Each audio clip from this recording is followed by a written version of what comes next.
In today's show, Donovan Clingan has his best defensive performance of Summer League, and the Blazers approved a 2-1 in Vegas. Welcome to Locked On Blazers. Let's get into it.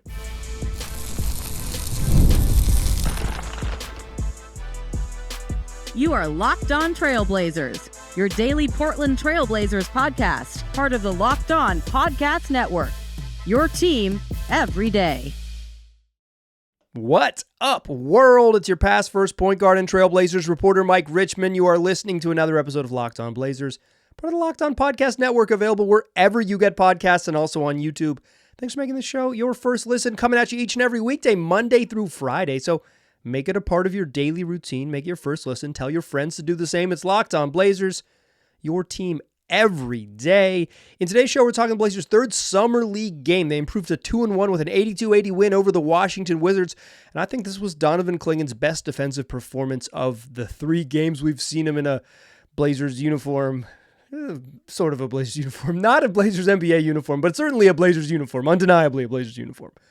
So I want to talk about Clingan, why I think it was his best defensive game and kind of where he needs to go from here and what his role might look like in year one, because there was another visitor in the building this evening in Vegas, and I think it kind of speaks to the future of this franchise and the near-term future of Donovan Clingan with the Trail Blazers. And then I'll close the show just talking a little about Rayan Rupert. I think he played well and kind of this wasn't an excellent game from him, but I think he kind of showed what he does and why and his sort of path, what his path to playing time could look like. And then Bryce McGowens, he continues to be a bucket in Vegas. I think he is the truly perfect Summer League case study. We'll talk about him to close the show. Let's start with Clingan, though. This week has been heavy on Clingan. The Blazers did this to themselves. If they had sent Scoot Henderson, we would have talked a little bit about Scoot Henderson, but they didn't want to send Scoot Henderson, so we're getting a lot of Donovan Clingan talk. That's how the show's going to go. So let's go deep on Clingan. Let's do it. I think this was the best defensive game of the season of Summer League for him. I think this was the best defensive game of Summer League for him. He didn't have the box score numbers in his first game. He blocked 5 shots, right? And tonight against the Wizards, he had another 5. But every 5 block performance isn't created the same. I think what he has kind of shown throughout his time in Vegas is just a really solid understanding of what he is. And what he is he's just really big. He's just a really big person. And I don't mean that to like in an insulting way or ironic way. I mean like he's really big and he uses his size really well, and that matters. I think young players understanding their strengths is incredibly important, and Clingan has shown, I think, after kind of a rocky game 1, where he just kind of just like, whoa, like he has leaned into what he does well on defense. And there were 2 moments that kind of stick out to me as that are sort of emblematic to me of these games, or of this performance in this game. Before we get into those 2 moments, though, I would be remiss to not mention that Alex Sarr threw up a freaking bagel. That's the number 2 overall pick for the Washington Wizards. Alex Sarr went 0 of 15, 0 of 7, scoreless in 30 minutes. Donovan Clingan didn't do that to him, right? Alex Sarr took a lot of threes. He kind of tried to shoot himself out of it. But it does speak to the fact that maybe if you think Clingan is struggling in offense, and I'll talk about more about that later in the show, it's like, he ain't the only defensive big guy that has had some issues trying to score, and Sarr certainly looks like that. Sarr he's like a fluid athlete. Bailing the team out by taking 7 threes seems bizarre to me, but part of it was Clingan was just in the middle of the paint. There wasn't, if you weren't getting out in transition and running, if you got into a half-court game with the Blazers, Donovan Clingan was parked in the paint. Did Clingan hold Sarr to 0 of 15? I think that would be overstating what he did. I think Clingan was a part of a brutal night for a headliner in this game. Certainly there was a play early in the second quarter where Sarr caught it in the middle of the paint and thought he was going to get a little turnaround hook shot, and Donovan Clingan was right in his jersey, right in his grill, and it made that little turnaround push hook hard because Clingan was right there because he understands where to be, he understands angles, and he plays big. That was a nice moment, but there was also just like some shots that Sarr took where Clingan wasn't in the frame and he bricked him. But I think this was Clingan's best game defensively, just because he he shut things down in the paint. And I think in game 2, he started to show that. It's like, oh, he's been really good in the paint. But particularly in this game, it's just like the Wizards couldn't get stuff at the rim when Clingan was in the game. He made it hard for him because he really, really plays to what his strengths are. So here are the 2 moments that I think stick out to me as emblematic of an excellent defensive game from young Donovan Clingan. One, about the 6:30 mark of the third quarter. It's about halfway through the third quarter, start of the second half. The Wizards, it's kind of an empty gym. It's the last game of the night, and it's Wizards Blazers, and we're now into Tuesday. You're listening to Wednesday, July 17th show, but this was Tuesday night in Vegas. The game started Friday. It's been a while. The weekenders have gone home. Now it's the true diehards, and also like the noobs who show up to Vegas for the second half of the week. Shout out to the noobs. Shout out to the diehards. But like, because the gym is empty, because it's quiet, and because it's on national TV, you can hear the Wizards Summer League coach yell, "He's not guarding anybody. He doesn't clear. And what he's complaining about when he's yelling that, it was like the 6:30, 6:35 mark of the third quarter, if you want to go back and watch it if you have it recorded. What he's complaining about is that Donovan Clingan was camped in the paint for the entire possession. Folks, that's cheating. And you love to see it because that is what drop bigs do in the league. They park themselves in the paint, and they have the perfect art of 2-9ing, which is instead of a 3-second call, you can clear, right? You get in the paint for 2.9 seconds, and then you take a step out. You get in the paint for 2.9 seconds, and then you touch somebody, so you're guarding somebody, and then you get back in. So you spend the entire possession in the paint by just 2-9ing, by just doing the magic. Brooke Lopez had a few years ago had a great interview explaining the art of 2-9ing. Like that's 2.9 seconds. Clingan understanding how to break the rules and just stand in the paint and effectively play zone defense and shut off the rim. That's beautiful stuff. And you know how a dude is impacting a game such that the other team can't get what they want to? When their coach is whining about it. He's whining about off-ball defense because you're 7'2", 280 with long arms and defensive presence, and you're parked in the paint the entire possession, and they can't get to the rim because when you're in the middle of the lane, you're impossible to get around. That moment to me stood out because I thought Clingan was really good in his discipline. I thought he was really good at just like be big, be in the middle, stay low, corral ball handlers, and really clean the glass. I thought in game 1 he struggled a lot, just like making contact on offensive rebounds. I mentioned that it was like a put your hands up contest. He's been way better in since those 2 games, and I thought in game 3 this was his best defensive rebounding game. I believe in game 1, without looking at the box score, I believe in game 1 he had 13 rebounds and 5 blocks. In game 3, he had 13 rebounds and 5 blocks, and they could not be more different from me in terms of impact. The box score ain't doing it for me. I think this was just a straight up really good game for him. On defense. Because the offense is just not quite there yet. It's not. He's a bad offensive player right now. There's a lot of things that go into that. I would like to share those things with you. Plus, I'd like to share a thought on this. Tonight, after many Blazers have been in the building all week, including Shaedon Sharpe and Scoot Henderson, Toumani Camara, Jabari Walker, Delano Banton, Toumani Camara, the gang's there. Denny Avdia was there for that at the beginning of the week or beginning of the weekend. The young guys are hanging out. They're having fun. They're doing whatever you do if you're just slightly below the legal drinking age in Vegas, which is probably break the law in some variety. But it is a new visitor joined the team on Tuesday evening, DeAndre Ayton. And when I watched Donovan Clingan, I thought yeah, the Blazers are lucky to have DeAndre Ayton. That's going to be useful for both the basketball team and also for Donovan Clingan. Let's talk about that to close the show, because I do earnestly believe the presence of DeAndre Ayton is not a hindrance, but a true benefit to Clingan, because part of his game is just not quite ready yet. Join me in that second segment. Let's talk about that, won't you? First, though, I want to tell you that today's show is brought to you by Gametime, the spot for last-minute tickets. This weekend, the Portland Thorns host Tijuana in a little showdown between the National Women's Soccer League and the Professional League in Mexico. And you can get in the building. You can go to Providence Park. The get-in price $33 right now on Gametime. It's the spot for last-minute tickets. And guess what? That's not going to. You were listening to Wednesday's show. That game's not even going to pop off until Sunday. So if you want to procrastinate, Gametime's going to reward you. Like I said, up to 60% off face value tickets if you're looking for last-minute tickets. And even after some of the games start, whether it's a soccer match this Sunday in Portland or whatever you're looking for, there's even deals after games start. Gametime is the spot to take the hassle and the guesswork out of buying last-minute tickets. So go check it out. Download the app today and use the code LOCKEDONNBA to get $20 off your first purchase. It's pretty simple.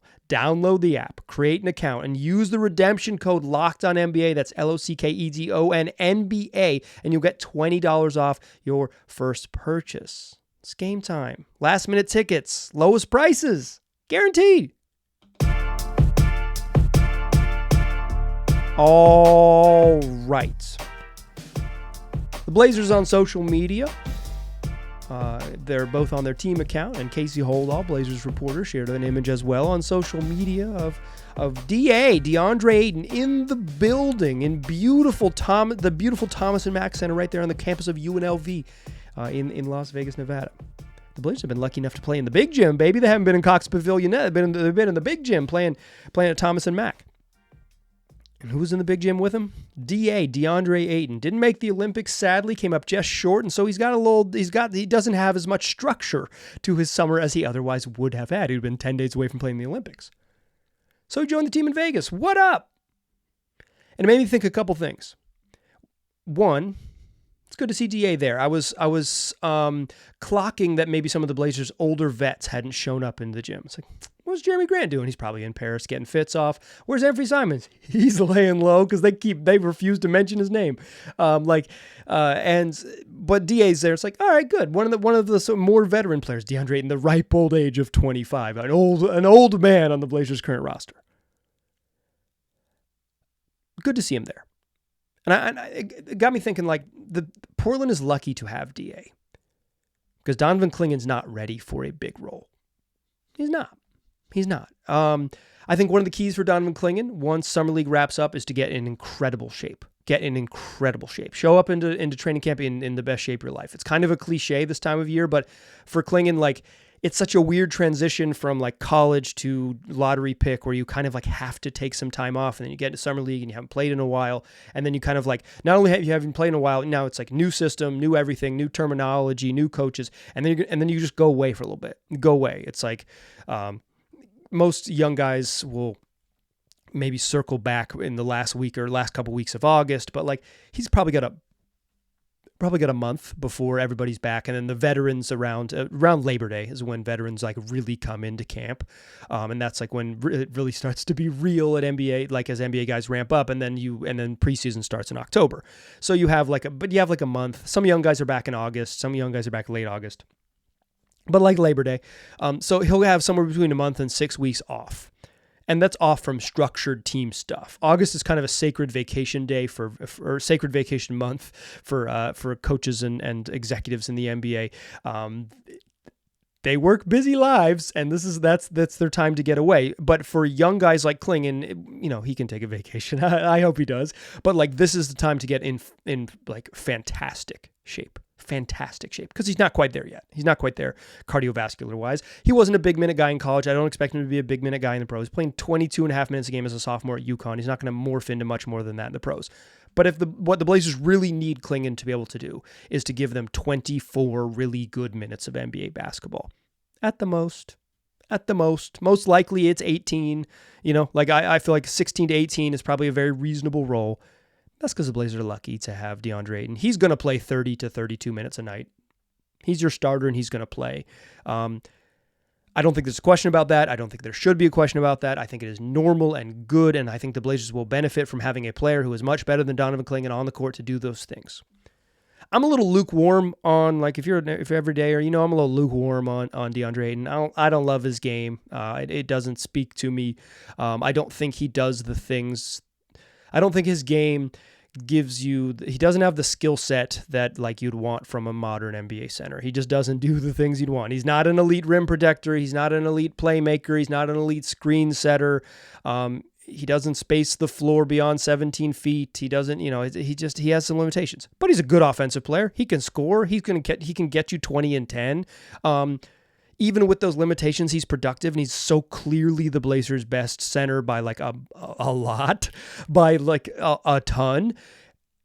And that'll benefit Donovan Clingan, because he's not ready for that. Physically, he's not ready for that. And skill-wise, he's not ready for that. His offensive game is a long way away. A couple listeners have sent me the idea that they see a little bit of Yusuf Nurkic. And I got this in the email, lockedonblazerspod@gmail.com.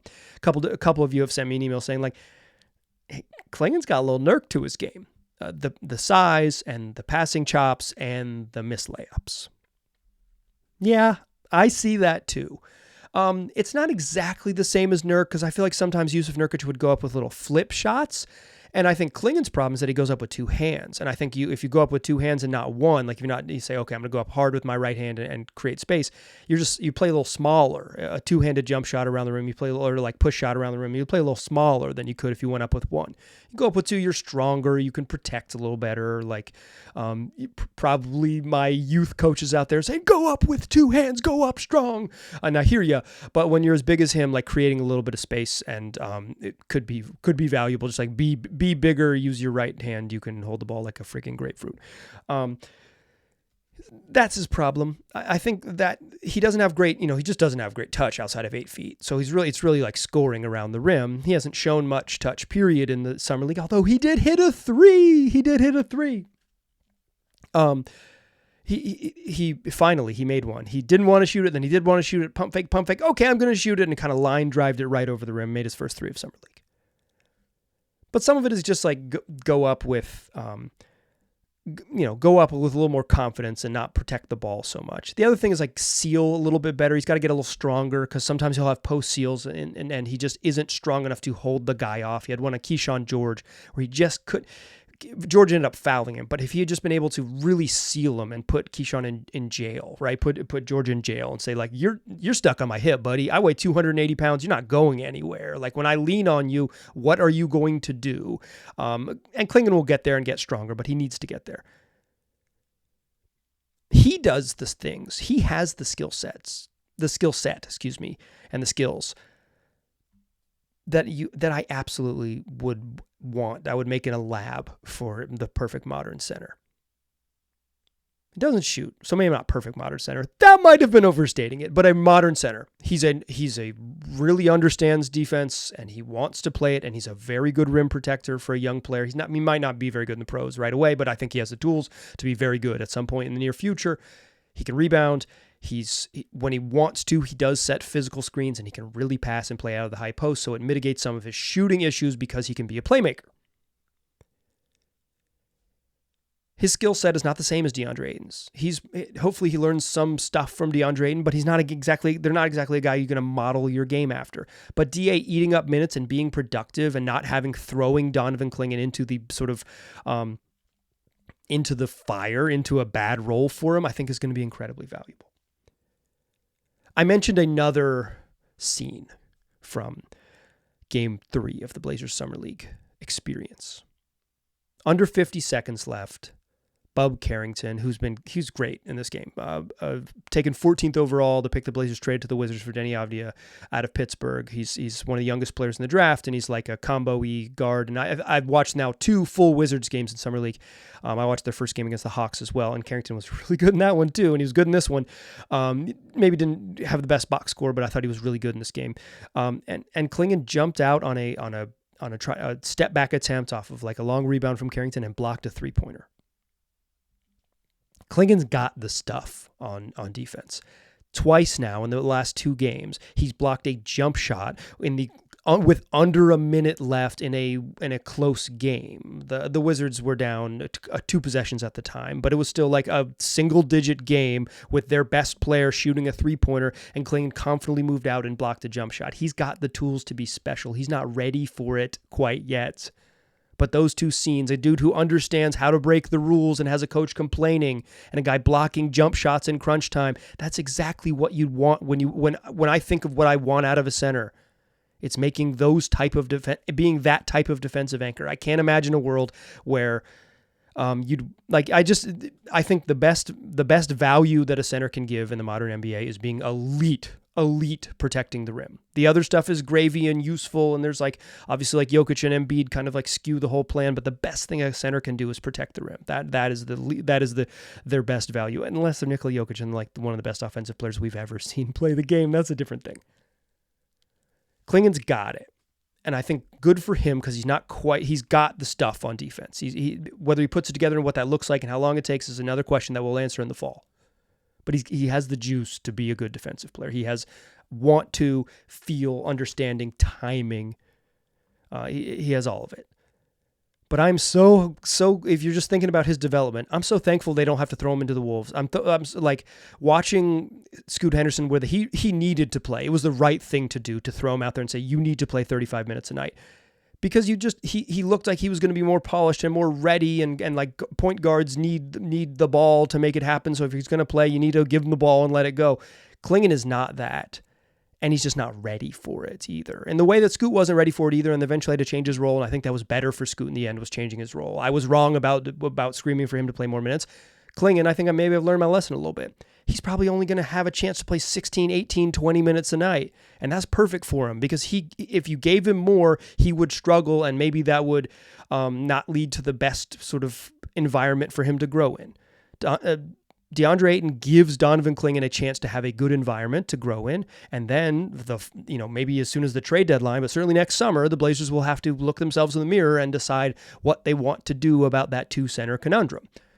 Maybe they'll play together a little bit, but I think for the most part, DA will play in the bulk of the center minutes, and Donovan Clingan will fill in behind, and hopefully Clingan grows, and then we get to a point where it matters who plays and who doesn't, as opposed to this sort of part where it is now, where there's clearly the best center on the Blazers was in the gym, and he was wearing a fun shirt and a big old gold chain and not playing basketball. Donovan Clingan ain't there yet. And when he is there, we will address it. But for now, it's clear that he isn't, and the Blazers are lucky to have someone in front of him to keep it simple. Okay, let's talk Rayan, Rupert, and Bryce McGowens to close the show. Join me in that third segment, won't ya? Still a pass first point guard. I'm still Mike Richmond. You are still listening to Locked On Blazers. Okay, I want to talk real quick about 2 Blazers wings that I think played well against the Wizards, because we went deep on Clingan, 20 minutes on Clingan, as promised. I don't think Rayan Rupert has a chance to be part of the day one rotation. I just don't think there's, right now with the way the roster works, he's deep buried in the depth chart. I don't think he's going to be a day one contributor. I think that's pretty obvious. Anyone who plays close attention to the team could also draw those same conclusions. He's raw still. His half-court game is not great, although it is improving. His handle's improving, his strength is improving, his decision-making is improving, but it's still not quite there yet. I think on defense, he has the tools. He hasn't sort of dialed in those tools, but when he has the moments when those tools flash, it's like that dude can go. But watching this game, I thought about where Rupert looks best. And I think he looks best doing 2 things. One, his form shooting threes looks fine, and he can shoot standstill threes. You can't always, bake in getting good, clean, open, I get to shoot it with great form threes into every NBA possession. That's a skill that he'll need, and he can move forward with that. And he shot okay his rookie season, way better than I expected him to. And I think that is meaningful. But watching this game tonight, where Rupert is the best, and watching him in over the summer league so far, is at full speed. When he gets to play in this sort of up and down, a little more open, little more loose style of summer league, his lack of tight handle to get himself space, and his ability, his sometimes tendency to get knocked off balance and not get into good shots around the rim in half court settings, he he moves quickly, he's fast, and he's long. And when they play at full speed, like that length and that speed really show up for Rupert, and he looks really good. The Blazers promised to play fast last year, and then they were one of the slowest teams in the league for damn near the whole season. Their pace never caught up with their rhetoric about said pace. I don't know if they're going to run more this season. I think they're going to look different. I think the changes in the coaching staff, particularly with the two new veteran assistants in Chris Fleming and Nate Bjorkgren, I think the Blazers will look a little bit different on offense, and I hope part of that is a commitment and a plan to run. And you don't need to run like towards the rim, but to get into stuff, play with pace, and get into stuff quicker, get into, early offense. Every second with a team that can't shoot is going to hurt you in the half court. Like, get into stuff quickly. You're just going to have to run a bunch of quick hitting stuff, because the slower you are, the slower you get into stuff, the more teams can get into their shell and they can defend, and then you get caught one-on-one, and then you are taking hard shots. Go. If the Blazers end up playing fast, that's going to be where Rupert shines, because I don't think I think we're talking like 25, 30 games into the season, injuries, trades, whatever it might be. And it's like, oh, hey, Ryan Rupert's got to play tonight because, somebody's sick, somebody twisted their ankle, whatever. Like, it just like things, it's the NBA, things happen, right? They play 4 times a week for 6 months. So like, it's when he does get his opportunity, if they are a team that plays fast, I think Rupert has shown that that is where he can be his best. In the half court, he can do one thing, and it's shoot. That's a great one thing to be able to do. And if that continues in his second season and he continues to improve as a shooter, it's like, keep it simple in the half court. Don't do more than you're capable of. And if Blazers play fast, use your strengths, play fast, because I think that's where he's looked best in summer league. I thought he was good against the Wizards in transition. He's on the outside looking in when the season starts, but he's an interesting one. Last guy I want to talk about real quick, Bryce McGowens. Dude goes, man. He took, let me look at the box score. I'll give you some box score stuff for you. He came off the bench and in 19 minutes took 11 free throws. He goes. He's the perfect summer league player. He can't shoot. He's like a non-shooter, but he's 6'6" and is shifty enough that he can get himself into the paint. He's athletic enough that when he gets into the paint, he can finish through contact, or he had a couple big dunks in this game driving. Like, he's the perfect summer league player. He's wide open game, a whole bunch of one-on-one stuff, not really attuned to team defense, kind of a green light to go, and the ability to just attack when you want to, because no one's going to stop you, because that's what Bryce McGowens is in the game to do. If he plays in NBA minutes, he's not going to have that role, right? They're not going to give Bryce McGowens the rock and say, you're allowed to slash, take 11 field goals and 11 free throws. You get 22 shooting possessions, right? Like, he's going to be a guy who has to pick his spots, shoot a little bit, because like off-ball guys got to shoot in the NBA. That's how it works. And like, shoot, if you can make jumpers, and if not, like, slash and attack. I mentioned after his second game, and it's like, yeah, I kind of understand. Like, I think he's a worthy two-way flyer, and I feel the same way after game 3. But I also feel this, and I feel it pretty earnestly. It's like, you couldn't craft a player like fearless, tunnel vision to the rim, athleticism and size to do what he wants to do. You couldn't craft a player to have a better summer league type of game. Like, he's the perfect create in a lab summer league guy. It's like, can't shoot? Don't worry. No one else out here can either. But are you relentless attacking the rim, and you're big enough and athletic enough to do it? Tight. You're going to get 11 free throws. He really got 9, and then they had an intentional foul. He had 9. And then at the very end of the game, and this is like perfect. Blazers, they're up 6. They gave up a 3. They, it's okay. 3-point game. They gave up hit a free throw, give up another bucket. Okay, now it's a 2-point game. Just need to get the ball in bounds. Gave up a late 3. Just need to get the ball in bounds with like 2.7 seconds left after a Wizards 3, and you're gonna win the game. You have a timeout left. They don't take the timeout. Bryce McGowens kind of starts running up the sideline like he's gonna throw it over the top. Oh, just kidding. I need to come back to the ball. He comes back to the ball. So does Bob Carrington. Steals the ball, puts it up from 8 feet or maybe like 12. A feet on the left baseline, just long at the buzzer, would have forced overtime. Wah, wah, wah. It's just like perfect, like, oh, this is a sloppy version of basketball. Little ragged out there. And you know who thrives when it was ragged? Bryce McGowens. He's perfect. He's perfect for Summer League, and he looked good in it. He looked good tonight against the Wizards. He had some big games with the Hornets right before they cut him. Like, he's a man perfectly suited to play NBA basketball exhibition games in July.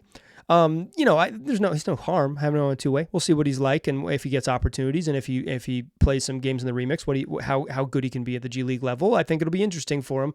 I just like watching him. I'm like, yeah, that's a Summer League dude.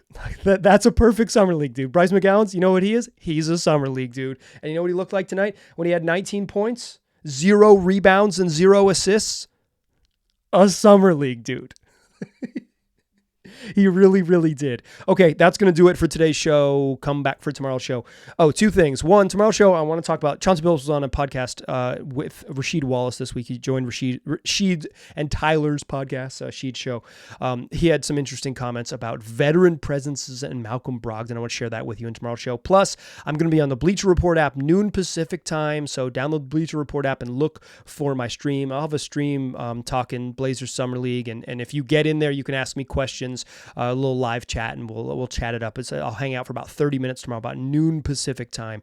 Check it on the Bleacher Report app. Okay, that's going to do it. Tell your friends about the program 5 days a week wherever you get podcasts. I appreciate you listening.